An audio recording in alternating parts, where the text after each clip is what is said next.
Пайгамбар саллаллаху алейхи ва саллям Хадича небизге үйлөнүүсү. Жашынан чыйрак жана чыдамкай өскөн бала соода ишинде эч кандай кыйналган жок. Анын соодасы берекелүү болду. Анткени ал чындыкты гана сүйлөчү жана аманатка бекем эле. Убакыт зымырап учуп, арадан дагы 10 жыл өттү. Бул убакыттын ичинде келечектин пайгамбары агасы Абу Талиб менен соода кылып жүрдү. 25 жашка толгон жаш жигиттин бою узун да эмес, кыска да эмес эле. Денеси сумдуу келип, курсагы менен көкүрөгү бирдей болуп турчу. Чачтары өзгөчө капкара эле. Ушул убакта Мадинада атага алыска кеткен Хадича аттуу соодагер аял бар болчу.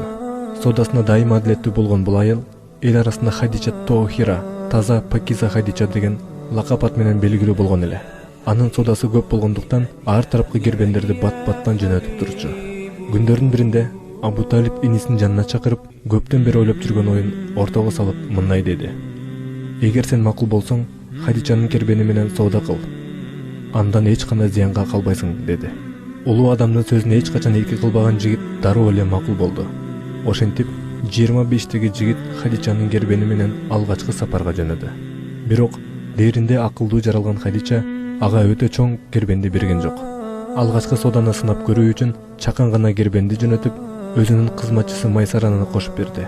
Майсаранын милдети алгачкы жолку кербендин баштап бараткан адамдын соода ишиндеги кемчиликтерин жана жетишкиндерин кожоюнга жеткирип келип эле. Чындыгында алгачкы сапар ойлонгондон бир топ кирешелүү болду. Андан кийин дагы Майсара менен биргелекте Йеменге 2 жолу сапар кылды.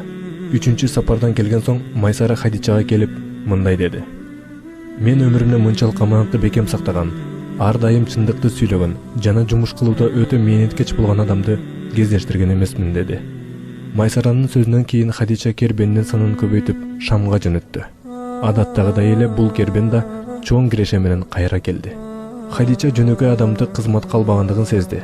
Соода ишиндеги анын тактыгы жана тазалыгы Хадичаны таң калтырды. Күн өткөн сайын пайгамбарыбыз Мухаммад саллаллаху алейхи ва салламга болгон кызыгуусу күчөй берди.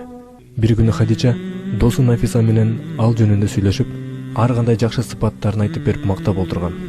Капысынан акылуу Нафиса мындай деди: "Сен жөнүндө аны менен сүйлөшөйүнбү?" деп сурап калды. Хадича энебиз: "Эмне жөнүндө сүйлөшөсүң?" деп сурады кайра. "Сени менен баш кошуусу жөнүндө" деди Нафиса.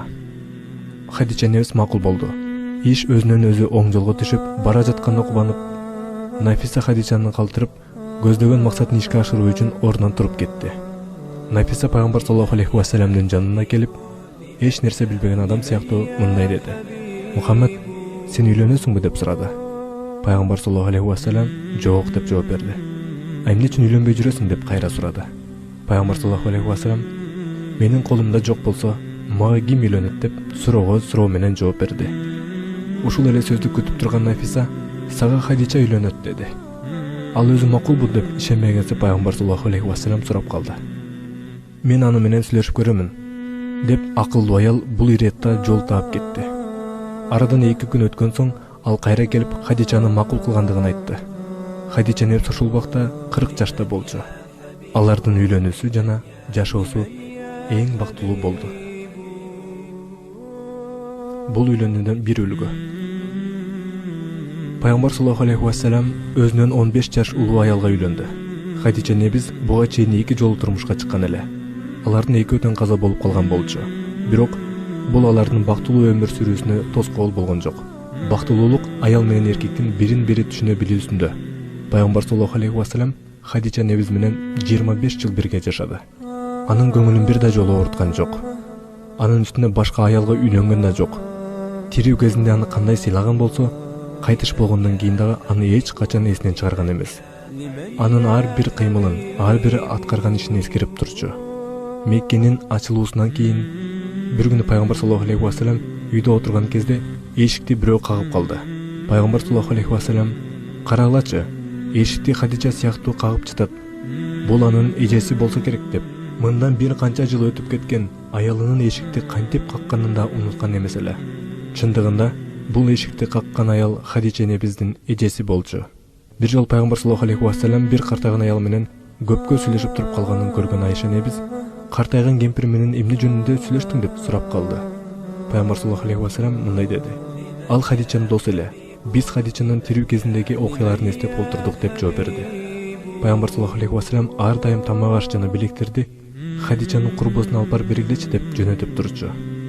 Кызы Фатиманы турмушка узатып жаткан мезгилде анын жылмайып турган болор болбос себин карап пайгамбар саллаллаху алейхи вассаламдын көзүнөн жаш кылгырды.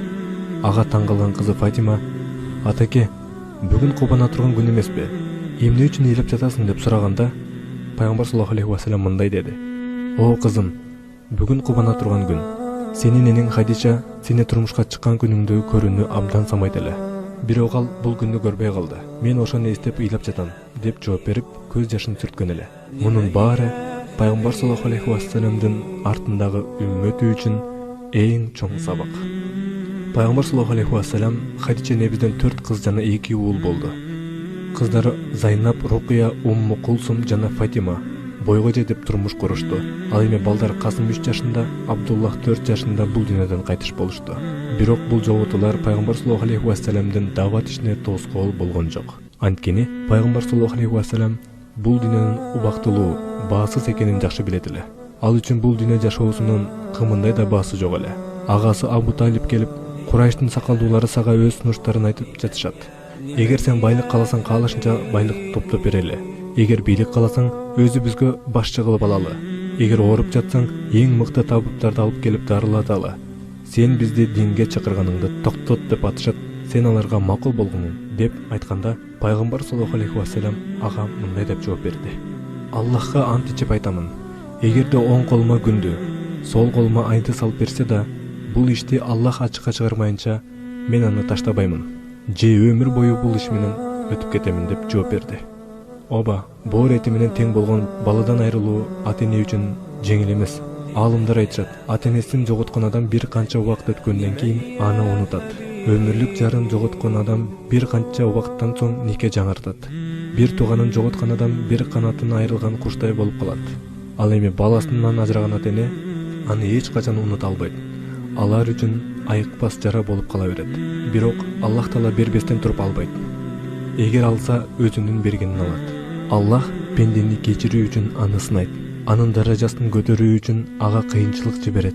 Аны бейишке киргизүү үчүн ага кайгы жиберет. Бир адамдын өлүүсү менен жашоо токтоп калбайт. Күн чыга берет, күндөр улана берет. Аллахтын динине кызмат кылуучулар мындай абалдарда эч качан эсинен чыгарбасын.